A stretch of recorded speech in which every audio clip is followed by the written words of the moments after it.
hapon sa tanan. Ngayong hapon, mga kapartido sa PDP Laban, naaalala ko pa noong 2014 nung tayo'y humikayat kay Mayor Duterte na tumakbo bilang presidente. Pangalawang grupo tayo, kasunod ni Namar Masanggit na mga barangay captain ng Davao, tayo na tagalabas, pumunta, taga-PDP, pumunta ng Davao at hinikayat ang mayor ng Davao na tumakbo. Bakit? Dahil po sa matagal na panahon, wala pa pong presidente ang Mindanao. Wala. Bakit walang presidente ang Mindanao? Dahil watak-watak ang Mindanao noong mga panahong yun. Susunod, sa Team Duterte, kayo po ang magpapanalo sa amin. Mga party workers, mga campaigners, mga volunteers, nung simula pa ng 2014 hanggang ngayon, kami po'y sasandal sa inyo. PDP Laban, Team Duterte, Congressman Marcoleta, Attorney Vic Rodriguez, Pastor Apollo Kibuloy. Natutuwa ako, nandito ang kaibigan ko, Attorney Vic. Welcome, Attorney Vic. Welcome sa PDP Laban. Matagal na namin inaantay ang pagdating mo. Negros Occidental, Negros Oriental, matagal na pong walang senador ang Negros. 1963 pa, nung nagkaroon ng senador ang Negros Occidental, si Oscar Ledesma. 1963. Ngayon, kailangan natin mag-unite. Negros, tulungan niyo po ang PDP Laban senators at ang adopted senators namin. Negros Oriental, Senator Teves pa po, 1972. Ang tagal-tagal na po. Wala tayong senador. Tulungan po, Negros Oriental, ang PDP Laban magkaroon ng senador na taga-Negros. At mga kasama ko sa PDP Laban at mga adopted Team Duterte namin. Visayas, nandito ang gobernador ng Cebu. Palakpakan natin si Pambare 4. Lalaban siya sa higante, pero sa mata namin, siya ang higante kasi siya ang nag-stay kay Presidente Duterte. Hindi iniwan si Presidente Duterte. Palakpakan natin si Pambare 4. Mayor Mike Rama, ang kampiyon natin sa Visayas. Mayor Mike, salamat, hindi ka nagbitiw. Sabi mo, kahit dalawa na lang kayo ni President Duterte, nandito ka pa rin sa PDP Laban. Ilaban po natin ang ating mga senador sa Cebu City. Mindanao, nagkaroon na po kayo ng presidente. First Mindanaoan President. Pinagtatawanan po ako dati sa Western Visayas dahil ang dala kong presidente ang inyong Mayor Duterte. Humihingi po kami ng tulong ngayon. Mindanao, bigyan nyo kami ng isang senador sa Visayas. Pwede ba yun? Pwede ba yun, Mindanao?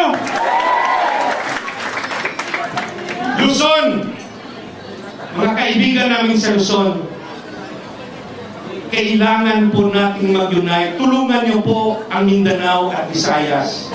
Kailangan po ng bagong panggobyerno, hindi po yung trapo, hindi po yung utak, ayuda. Baguhin natin ang sistema ng gobyerno ngayong Mayo 2025. Luzon, makikisama ba kayo sa Mindanao at Visayas? Luzon, lalaban ba tayo? Mga kapatid kong Muslim, tulungan niyo po kami, magkaisa po kayo. Allahu Akbar! Allahu Akbar! Tulungan niyo po ang PDP Laban at ang Team Duterte. Mindanao, huwag niyong pabayaan si Senator Bato. Luzon at Visayas, Senator Bato de la Rosa. Pilipinas, huwag niyo pong pabayaan si Senator Bongo, Mr. Malasakit. ang aking pong katuwang ng mga abogado, Attorney Jimmy Bundok, magiging partner ko yan sa Senado. Matapang si Jimmy, pero gusto niyang tawaging lover. Attorney Raul Lambino ng Luzon, kailangan po natin tulungan. Bigyan po natin ng boses.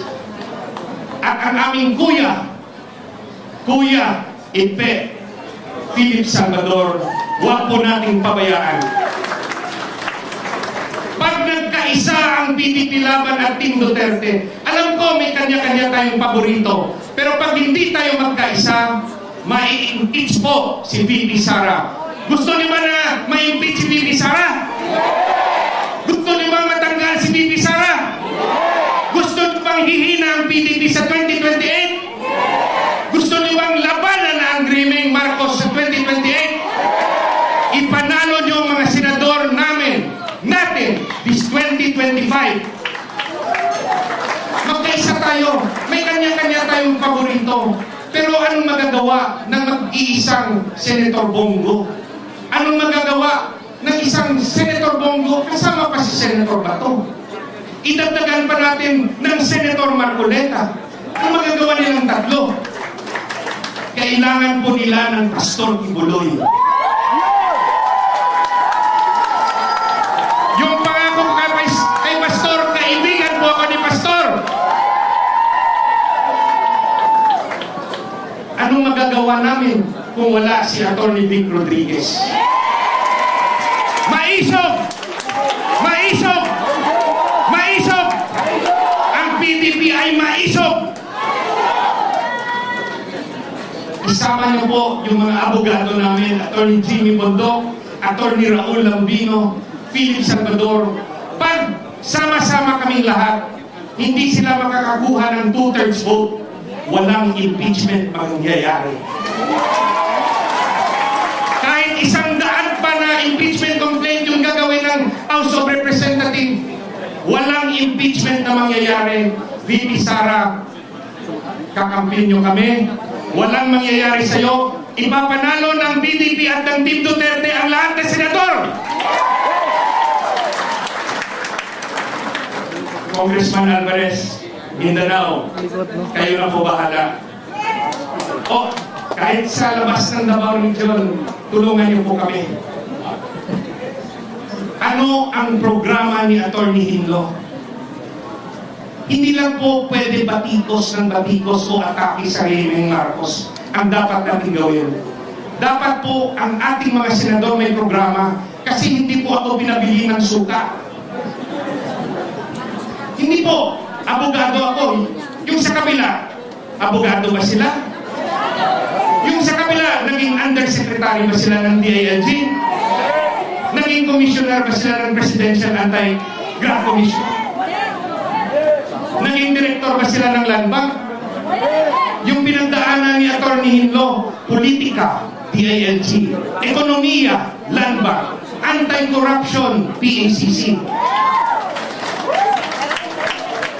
Ang programa natin, una, labanan ang korupsyon. Dapat po amyendahan ang Data Privacy Act at Bank Secrecy Law para bigyan ng karapatan at kapangyarihan ng ombudsman na mag-imbestiga ng mga ari-arian at bank accounts ng public official na iniimbestigahan ng ombudsman. Pangalawa, laban kontra kahirapan. Paano po yun? Gusto nyo ba ayuda lang ng ayuda? Gusto nyo ba ang Pilipino linya at hihingi ng abuloy galing sa mga congressman? Pag ayaw nyo sa kanila, ipaglaban nyo kami kasi may programa kami. Aking po ilalabi sa aking kasamahan, nagagawa ng mga batas to amend the procurement law to favor Philippine-made products. The Philippines needs to industrialize. We need to make our own weapons. We need to make our own machines. We need to protect our technology. Tulungan natin ang ating mga scientists, inventors, engineers. We need to industrialize. Dito dapat ang factories para maraming trabaho sa manggagawang Pilipino. ayuda? Trabaho o ayuda? Second, sa agrikultura, dapat magkaroon tayo ng state-managed farming, state-managed fishing. Hindi kaya ng land reform. Failure ang land reform. Dahil yung binibigay na 1 hektarya, binibenta ulit nila sa mayayaman at subdivision developer. Ano yung kasunod? Ano yung dapat gawin? We have to create jobs. Tayo sa gobyerno. We need to create jobs sa lahat ng malupain na katiwangwang hindi nagagamit. Dapat po maglagay ng agribusiness ang gobyerno. Hindi lang sa pagtatanim, kundi warehouse, factories, rice mill, transport hub, distribution center. Trabahante na Pilipino ang kailangan. Trabaho, trabaho, trabaho. Hindi po ayuda ang solusyon. Pero yung manggagawa na kukunin natin, hindi po kailangan ng civil service examination. Dahil farmer naman yan. Hindi naman yan opisina. State managed fishing, ganun rin ang konsepto. Instead na bigyan mo ng isang bangka, bigyan natin ng trabaho ang mga mangingisda. Pinakamahirap na sektor ang mangingisda. Bigyan natin ng sweldo, 15-30, malalaking barko para sa gobyerno. Mag-fishing sila. Ang panghuli na programa ni Atty. Hinlo, educational reform. We have to introduce the subject from grade 1 to college, Philippine Patriotism and Ethics Studies. Pagmamahal sa bayan, pagmamahal sa kapwa-tao. Different topics. Love of family, love of community, human rights, what's the Philippine political structure, national territory and defense, grade 7, a study of prison life para matakot ang kabataan gumawa ng masama. College, we introduce what is the economic plan of the country for the next 10 years as designed by the NEDA. Second year, financial literacy. How to start a small business, how to file a business permit. Third year, the dangers of corruption. Last year, fourth year, what is taxation, custom duty, what is estate tax, and lastly, how to file an income tax return. Pilipinas, ang dala po ng senador ng Visayas, programa para mabigyan ng permanenteng solusyon ang korupsyon, ang problema sa kahirapan, at para magkabuwas damlag ang Pilipinas. We need a future. We need to introduce good values to our youth. Mabuhay po ang Pilipinas! Mabuhay po ang PDP Laban! Mabuhay po ang Team Duterte! Salamat po!